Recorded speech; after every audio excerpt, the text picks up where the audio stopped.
Queridos, graça e paz. Vamos abrir, irmãos, nossas Bíblias no texto de 2 Samuel, capítulo de número 12. 2 Samuel, capítulo de número 12.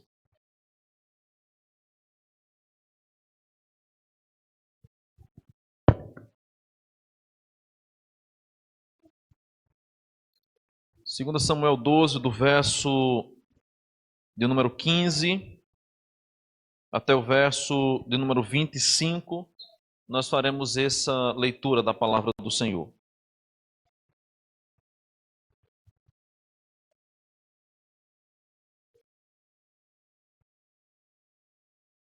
Segundo Samuel 12, do verso 15 ao verso de número 25.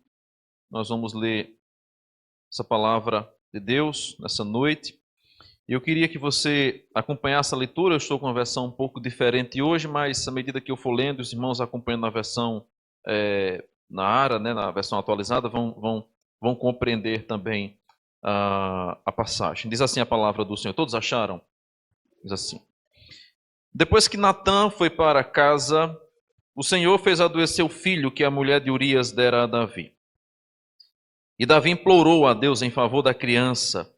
Ele jejuou e, entrando em casa, passou a noite deitado no chão. Os oficiais do palácio tentaram fazê-lo levantar-se do chão, mas ele não quis e recusou comer. 7 dias depois, a criança morreu. Os conselheiros de Davi ficaram com medo de dizer-lhe que a criança estava morta e comentaram: enquanto a criança ainda estava viva, falamos com ele, ele não quis escutar-nos. Como vamos dizer-lhe que a criança morreu? Ele poderá cometer alguma loucura.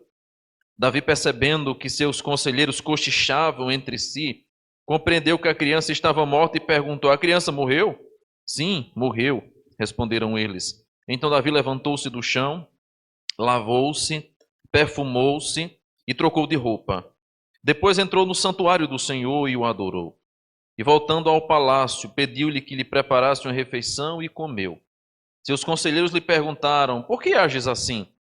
Enquanto a criança estava viva, jejuaste e choraste, mas agora que a criança está morta, te levantas e comes. Ele respondeu: enquanto a criança ainda estava viva, jejuei e chorei. Eu pensava: quem sabe? Talvez o Senhor tenha misericórdia de mim e deixe a criança viver, mas agora que ela morreu, por que deveria jejuar? Poderia eu trazê-la de volta à vida? Eu irei até ela, mas ela não voltará para mim. Depois, Davi consolou sua mulher Batseba e deitou-se com ela, e ela teve um menino a quem Davi deu o nome de Salomão. O Senhor o amou e enviou o profeta Natã com uma mensagem a Davi, e Natã deu ao menino o nome de Jedidias. Amém. Louvado seja o Senhor por sua palavra. Vamos orar mais uma vez.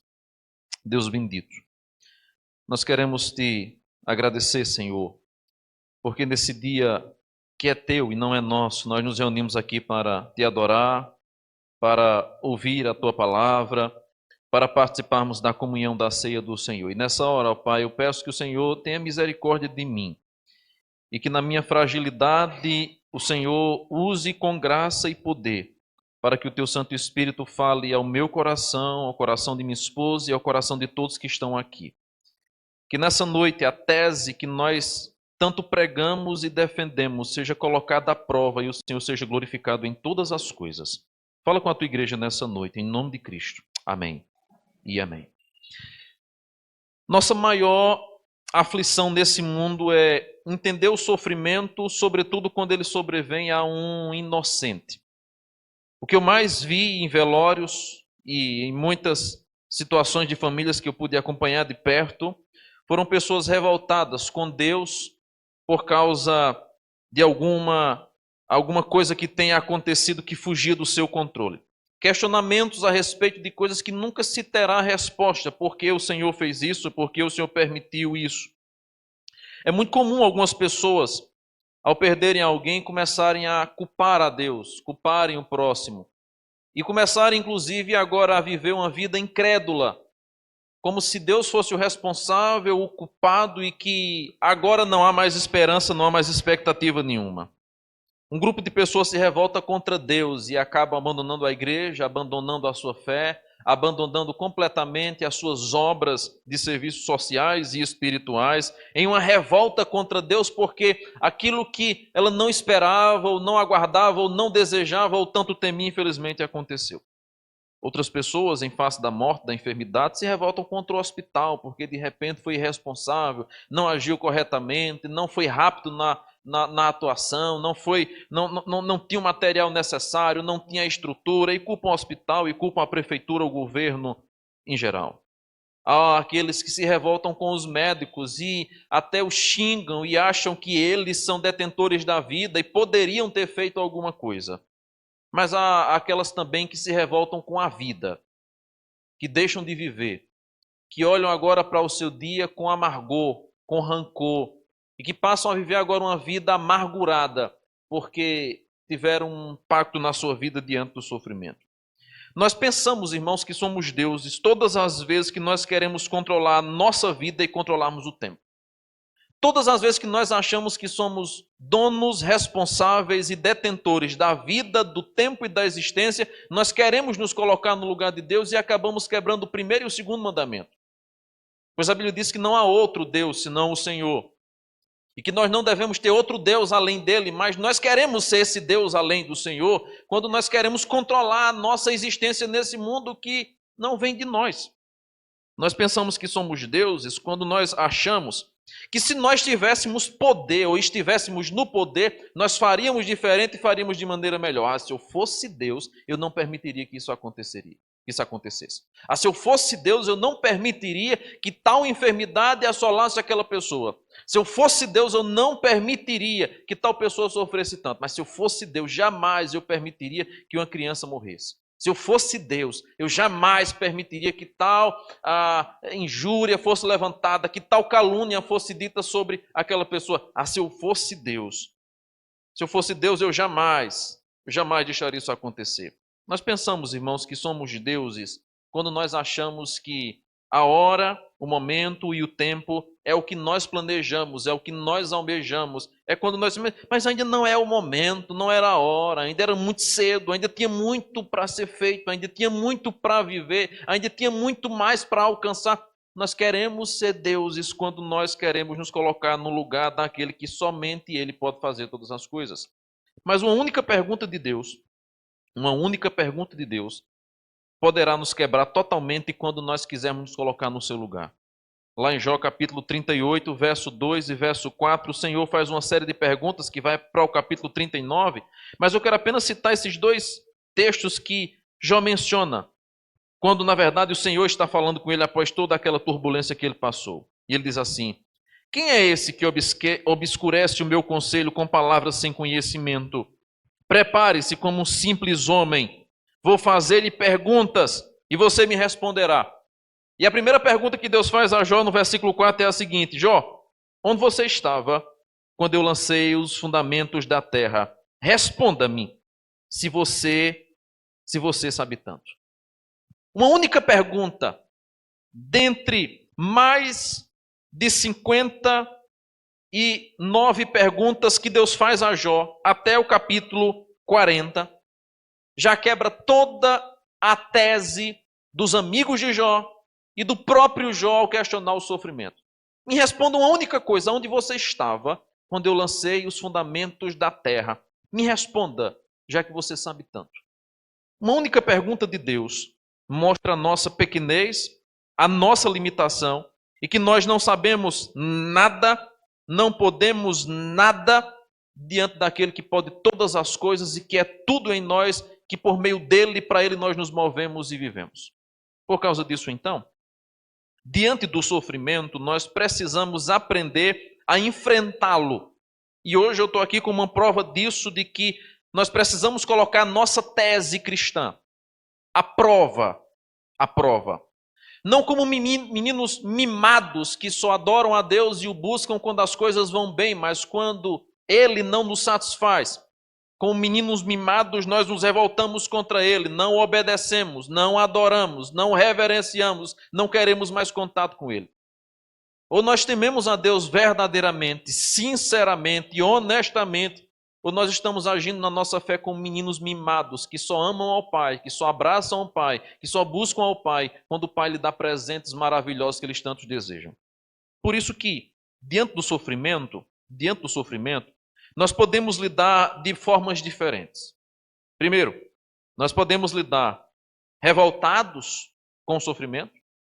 Segundo, nós podemos lidar com o sofrimento revoltados com quem causou o sofrimento. É a revolta com o problema, é a revolta com quem causou o problema. Ou nós podemos, em terceiro lugar, nos entregar ao problema, em uma profunda depressão, que é o caminho alternativo que muitas pessoas têm. Quando elas não xingam a Deus, se revoltam contra Deus, olham para Deus e dizem: por que você fez isso? Se eu estivesse no seu lugar, eu faria diferente. Elas então resolvem se trancar e se entregar num poço de depressão, achando que não tem mais saída, não tem mais esperança, é o fim.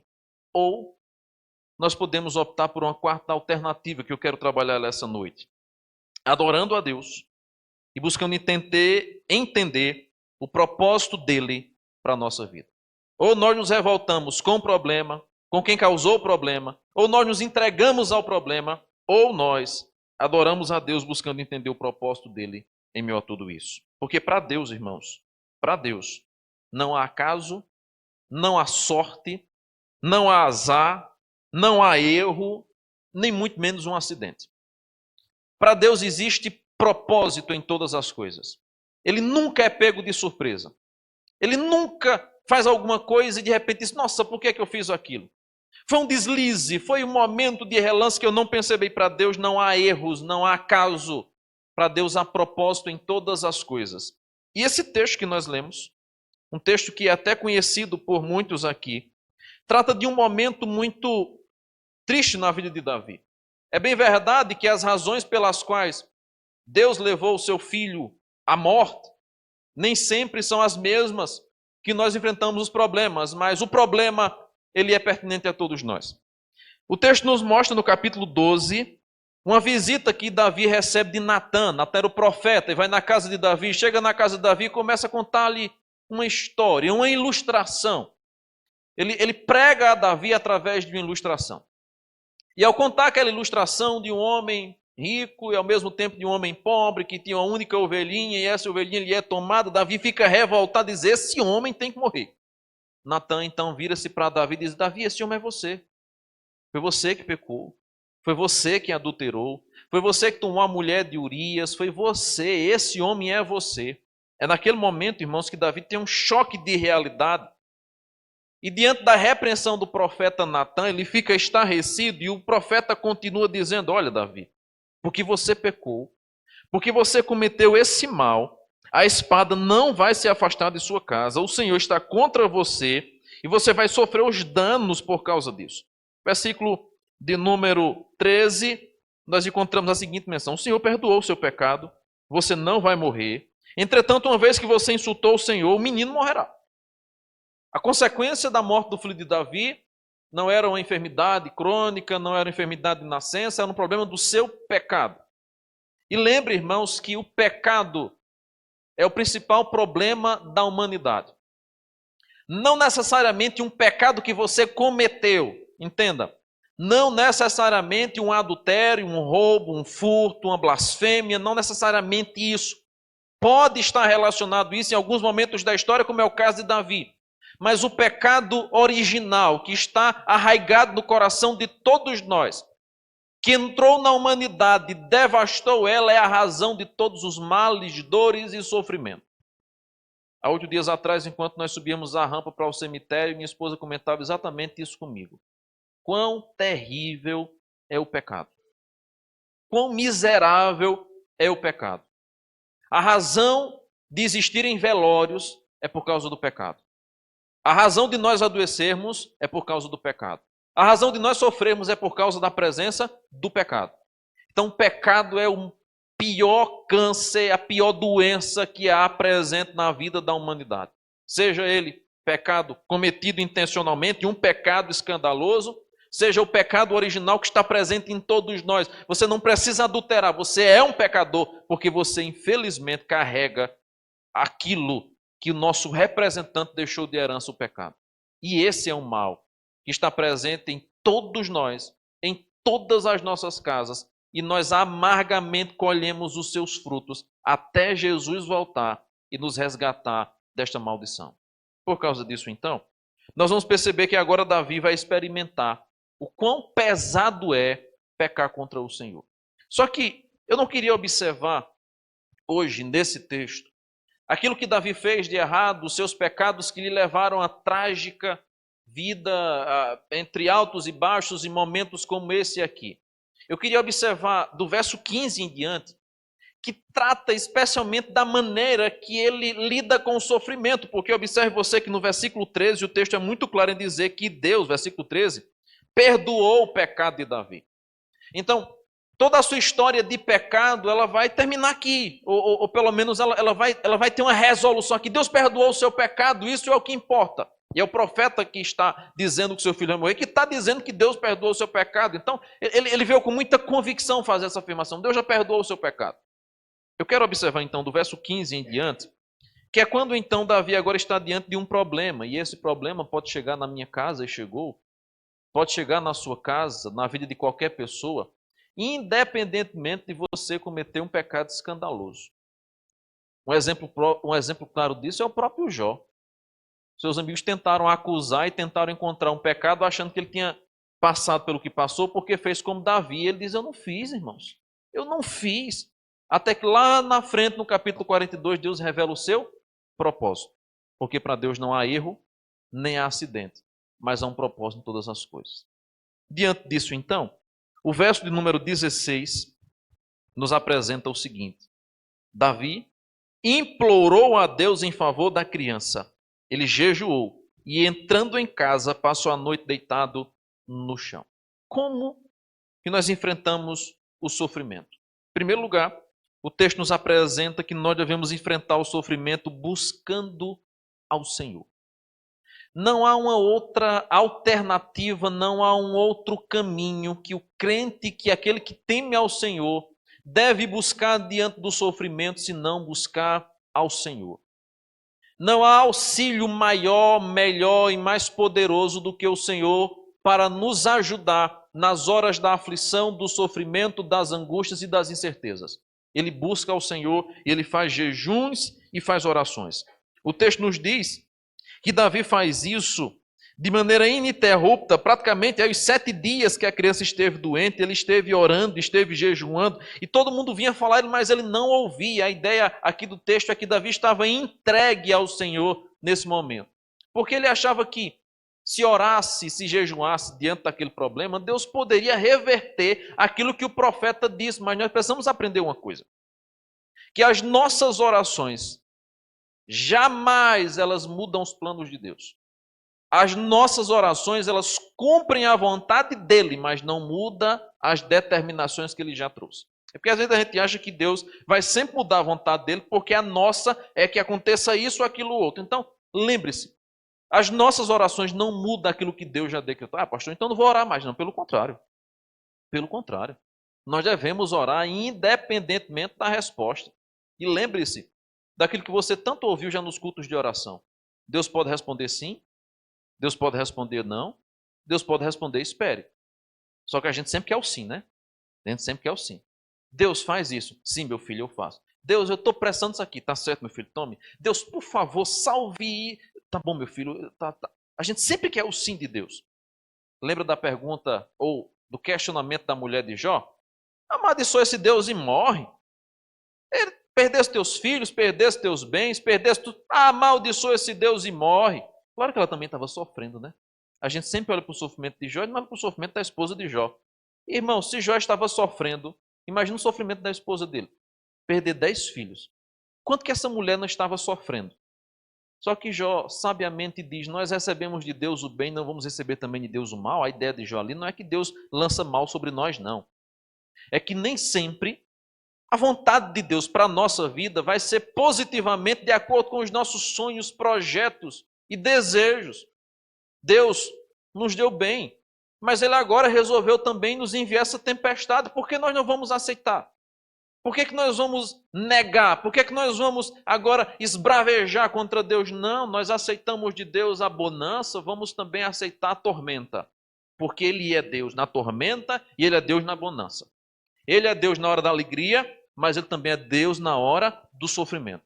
Inclusive o salmista vai dizer isso exatamente no Salmo 46, que Deus é socorro bem presente nas horas da tribulação, nas horas da aflição. Porque, inclusive, irmãos, é nessas horas que nós sabemos quem são os nossos amigos.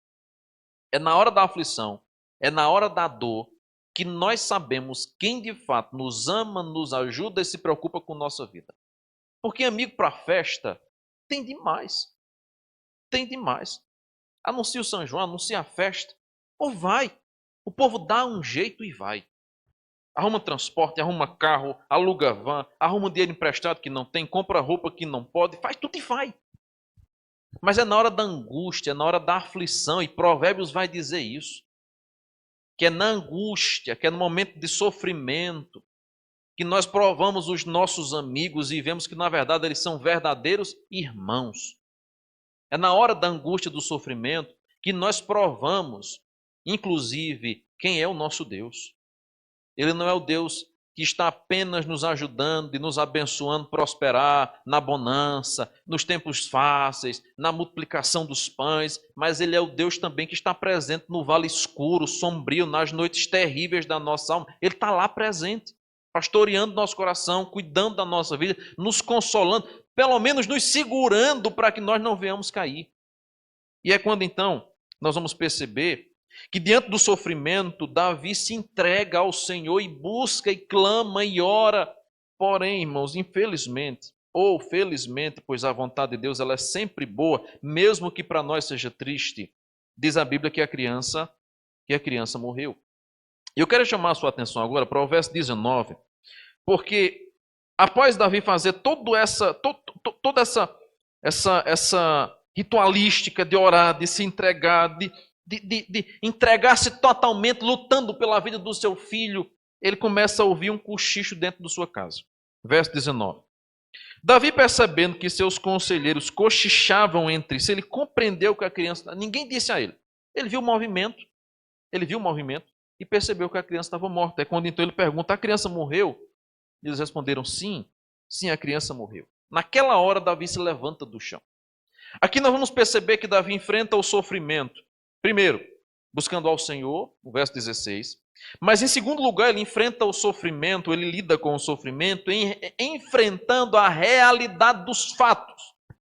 E aqui tem uma coisa que muitas vezes nós não queremos fazer, que é enfrentar a realidade dos fatos. Quando nós estamos sofrendo, muitas vezes nós queremos fugir da realidade. E não adianta, irmão, se esconder. Não adianta fazer de conta que não viu, que não sabe, que não está consciente. Não adianta evitar o assunto. Davi nos ensina que nós precisamos, diante dos problemas, enfrentá-los. Ele mesmo percebe que eles estavam... Todo mundo com medo, dizia Davi. Como é que você dá notícia a um pai, especialmente a uma mãe, que seu filho morreu? Como é que você dá essa notícia? Eu não sei como é que dá, porque eu nunca precisei dar, mas eu já recebi a notícia. Semana passada, 1h da manhã. Eu vi o movimento. E em todo momento eu lembrava desse texto. Eu vi todo o movimento na sala vermelha. Todo o movimento. O entra e sai. Enquanto os médicos estavam tranquilos, eu estava crendo que estava dando certo. Mas quando eu percebi a agitação, eu percebi que tinha uma coisa muito errada. Eu estava no telefone com minha esposa quando chegou a triste e terrível notícia que nós nunca jamais haveremos de esquecer. Como é que você dá uma notícia assim? Ninguém queria dar. Ninguém queria dar. Todo mundo ficou arrodeando Davi, cochichando. Mas ele percebeu o movimento. E ele mesmo pergunta, a criança está morta? Sim, a criança morreu. Davi enfrenta essa realidade. Por mais difícil, por mais dura, por mais terrível, e por mais que não se compare a dor de perder até mesmo o pai e a mãe, que é o natural da vida, perder um cônjuge, mas ele enfrenta a realidade. Porque a Bíblia Sagrada nos ensina, do começo ao fim, que nós devemos enfrentar a realidade dura do pecado na nossa vida. Jesus mesmo vai nos ensinar isso. Por mais difícil, por mais amargo, por mais doloroso que seja, Nós precisamos enfrentar a realidade dos fatos. Há uma porção de crentes que estão se entupindo de remédios. Se entupindo de remédios porque não querem enfrentar a realidade dos fatos. Preferem ficar alucinados com medicações do que enfrentar a realidade dos fatos. Você tem um problema, alguém está doente, você perdeu alguém, você perdeu o dinheiro, você perdeu o salário, você perdeu o trabalho, seja lá qual for o problema, nós precisamos enfrentá-los. Não adianta, irmãos, esconder o problema. Tem gente que acha que se não falar do assunto, não tocar no assunto, vai passar. Na verdade, não, você está colocando para debaixo de um tapete. Vai continuar lá. Vai continuar ali. Enquanto você não enfrentar, vai continuar ali, vai crescer esse problema. Seja qual for o sofrimento, seja qual for a dor, seja qual for o problema que nós enfrentamos, ou que nós estamos passando, nós precisamos enfrentar com a realidade dos fatos. A criança está morta? Está. Davi se levanta.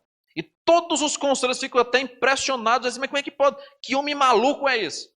Porque até agora ele só chorava, pranteava e jejuava. De repente o menino morre e se levanta. Esse homem é louco.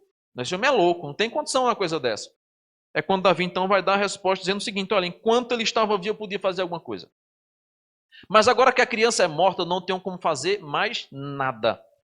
Davi era crente em Deus e não acreditava em missa de sétimo dia. Davi era crente em Deus e não acreditava em vela para purificar a alma, não acreditava em sacrifício pós-morte.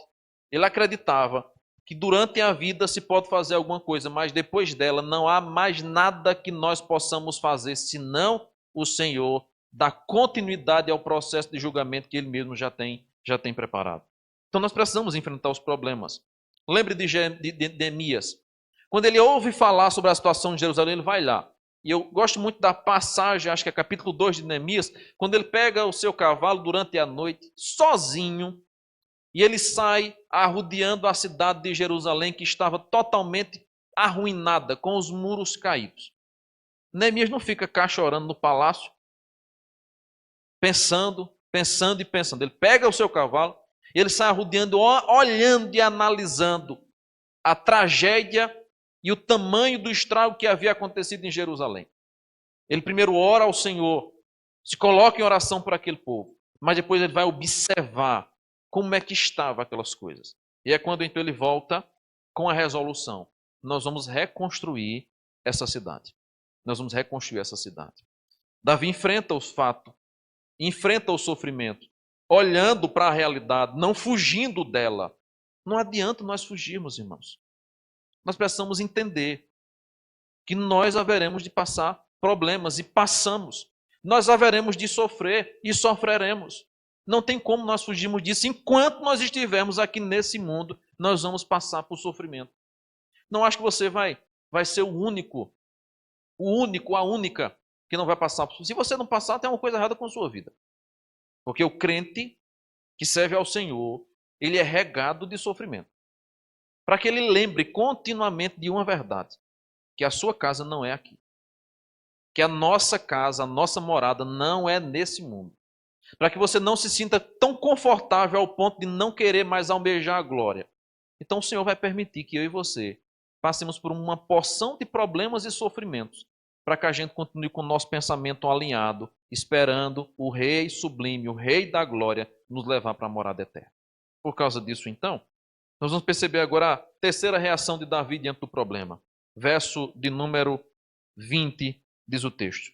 Então Davi levantou-se do chão, lavou-se, ele estava totalmente entregue ao sofrimento, perfumou-se e trocou de roupa. Depois, o que é que ele faz? Entrou no templo, no santuário do Senhor, e o adorou. É aqui que nós encontramos a prova de que de fato nós amamos e tememos ao Senhor ou não. Durante esses dias, especialmente no domingo passado, quando eu entrei no templo e vi o caixão do meu filho aqui, diante da cruz, o que mais me veio no meu coração e na minha mente foi quão difícil foi para Abraão entregar seu filho ao Senhor. Todos nós achamos muito bonita a história de Abraão, né?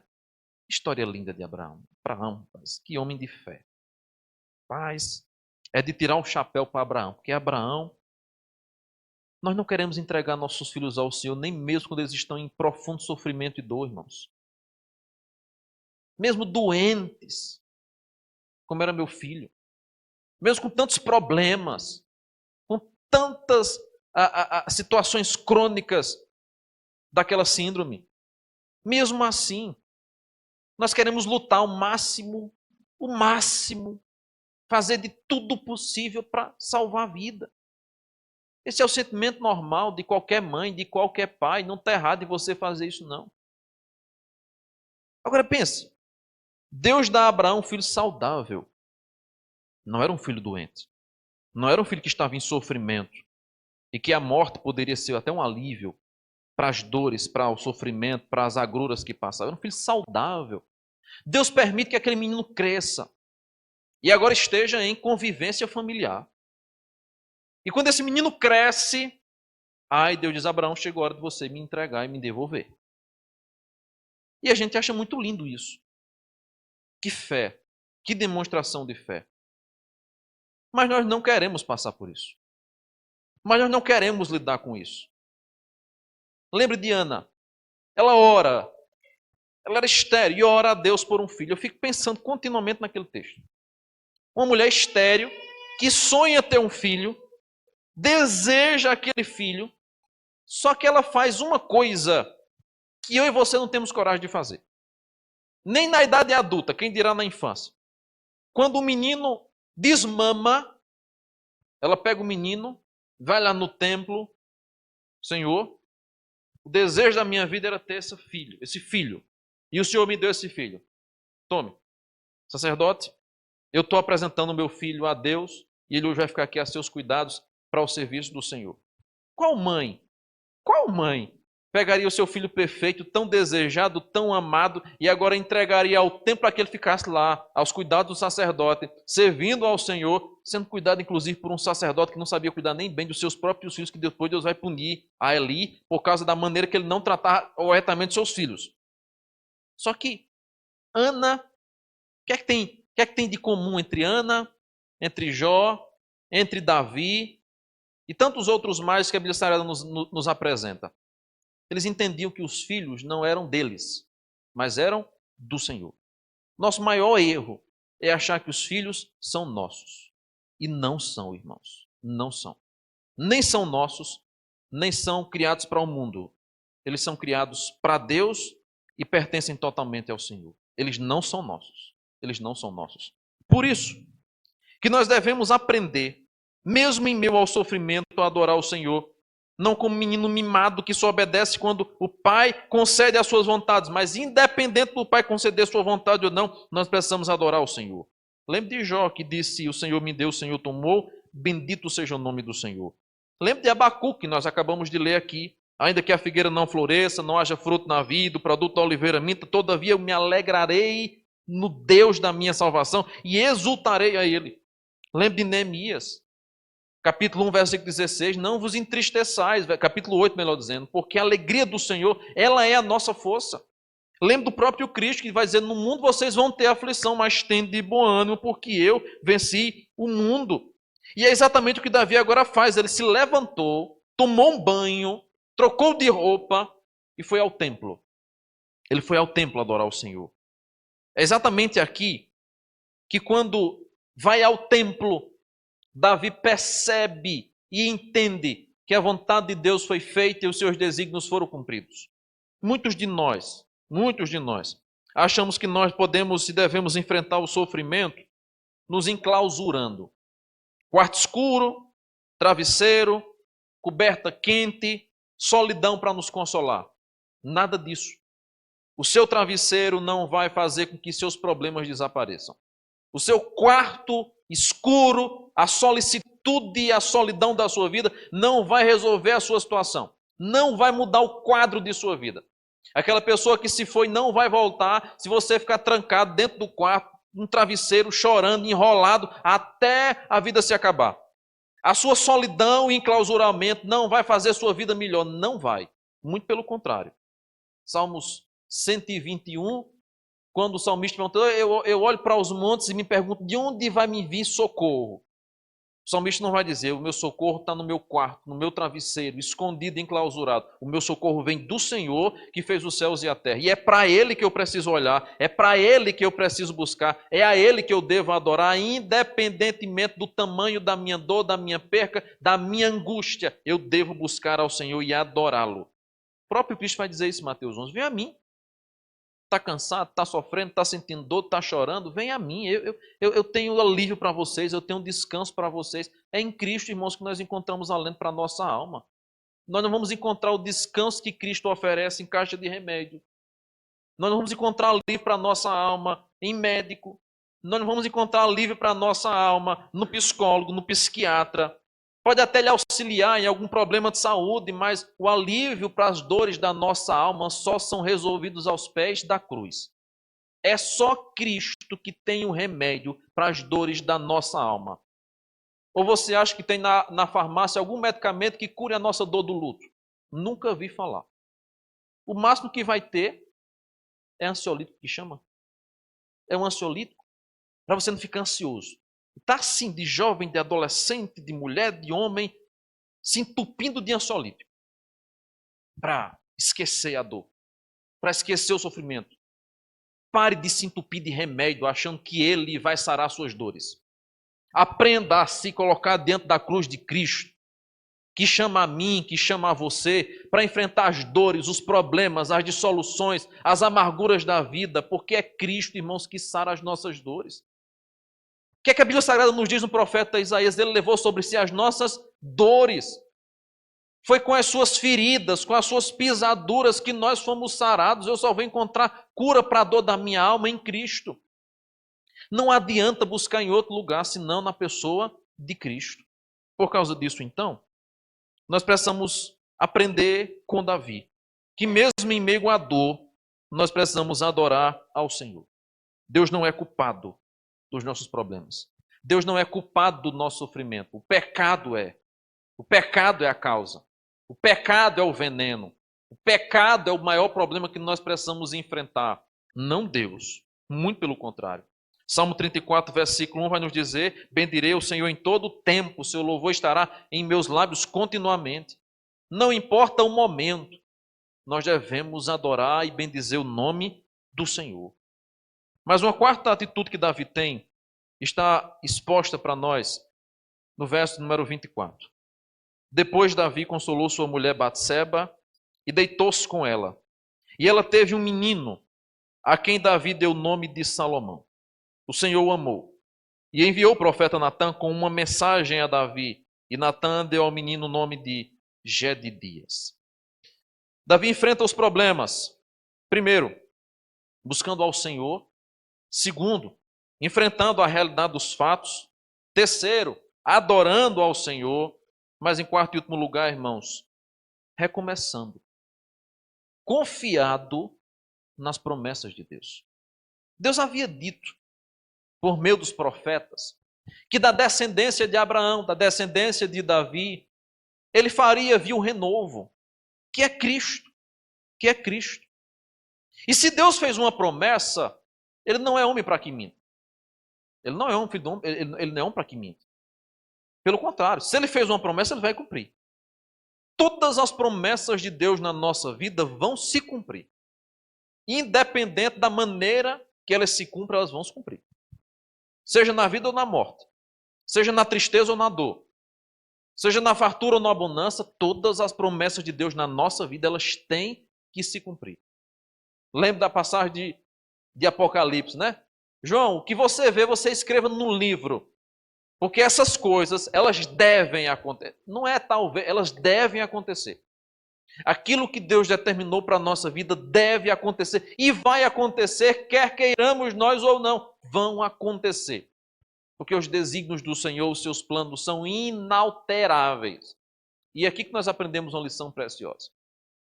As nossas orações podem até não mudar a vontade do Senhor. E muitas vezes não muda.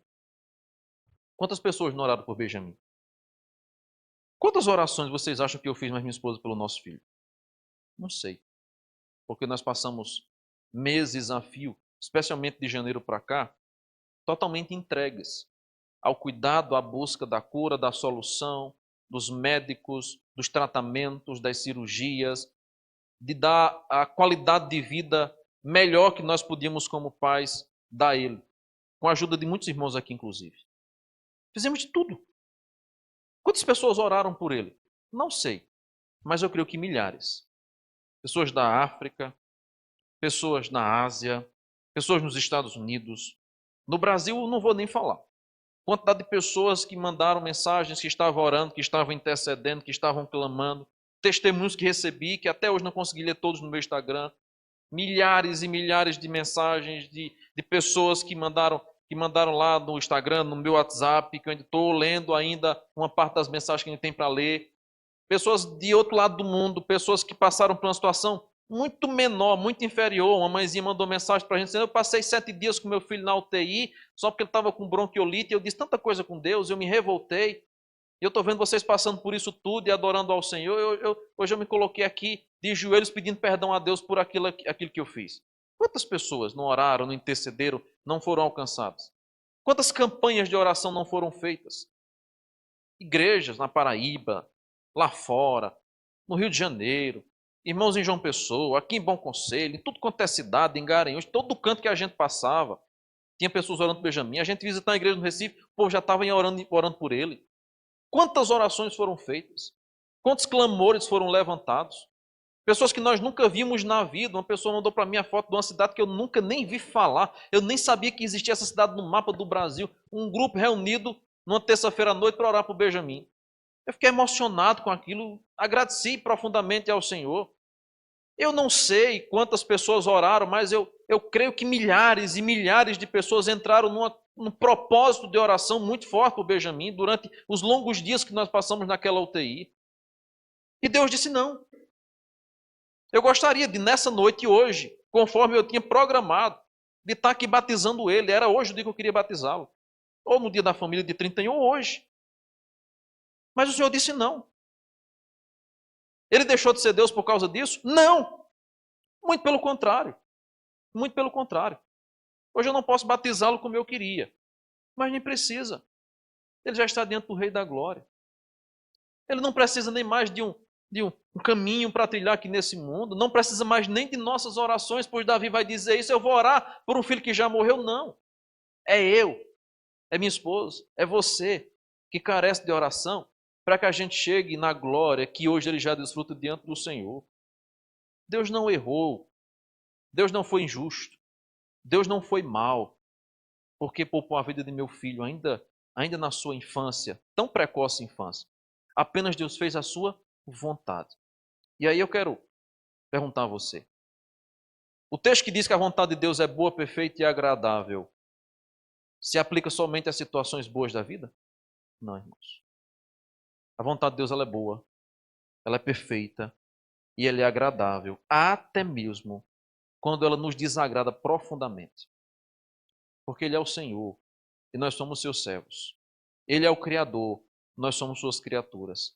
Ele tem propósito e planos eternos, enquanto a gente só enxerga o aqui e o agora. Não sabemos nem o que vai acontecer daqui a 2 minutos, quando nós saímos do culto, nós não sabemos o que vai acontecer. Há 15 dias atrás eu estava pregando aqui. E eu falei de Benjamin. Quando eu saí do culto, cheguei ali na esquina do Santander, eu recebi a ligação que ele já estava passando mal. Na outra semana, infelizmente, nós voltamos com ele morto para casa. Deus fez a vontade dele.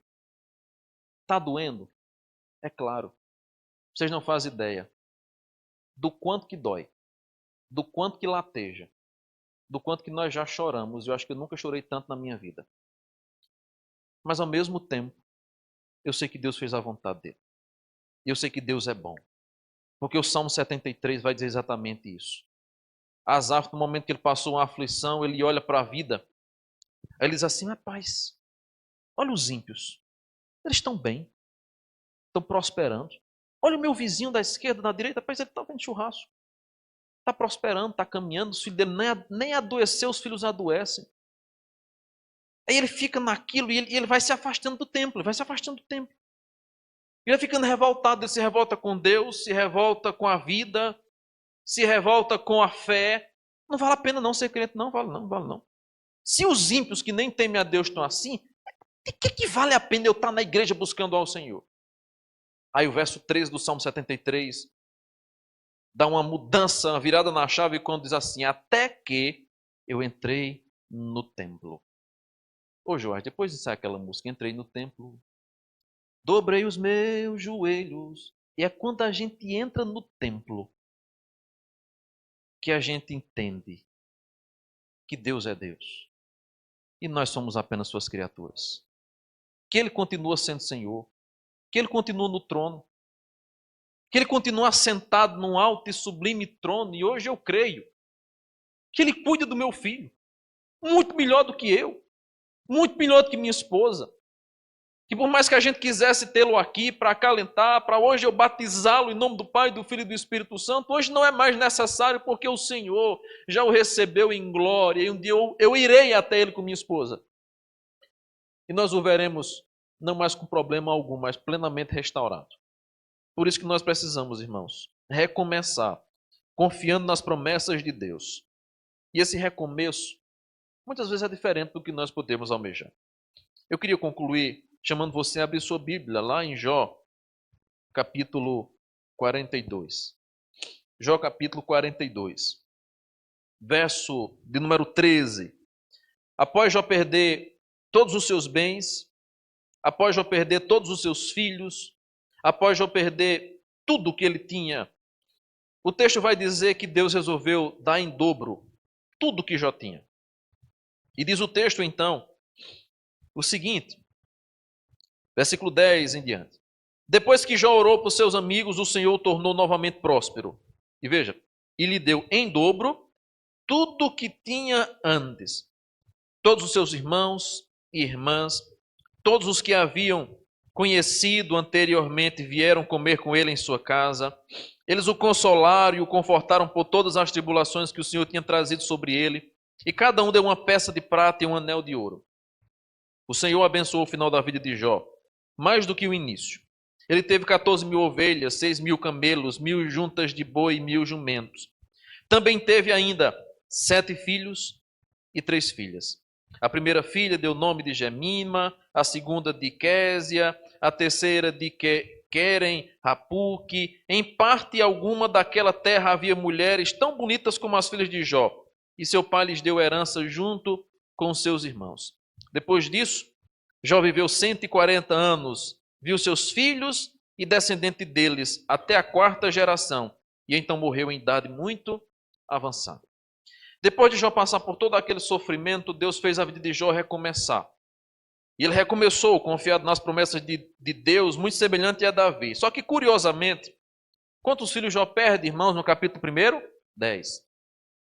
E Deus vai dar em dobro a Jó os animais, os bens, tudo que ele tinha. De fato, a contagem do texto nos mostra que Deus deu em dobro do que ele tinha. Só que Deus só deu a Jó mais 10 filhos.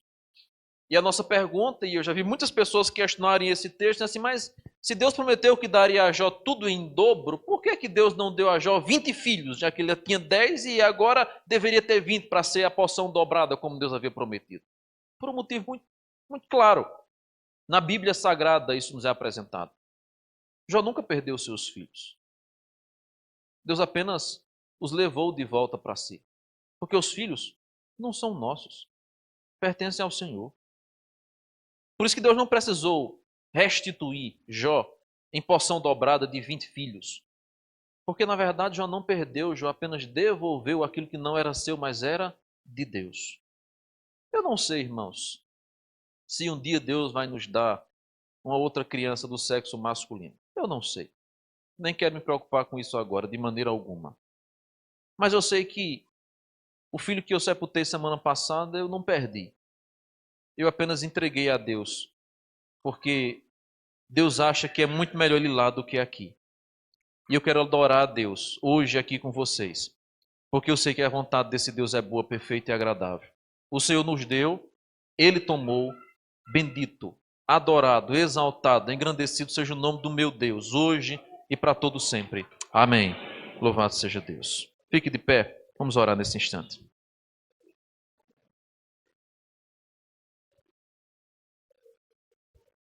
Muito obrigado, Senhor, pela Tua palavra, pelo teu consolo e porque a tua alegria, a tua presença é o que nos fortalece e a tua presença é do que nós necessitamos. Aplica a tua palavra em nossos corações.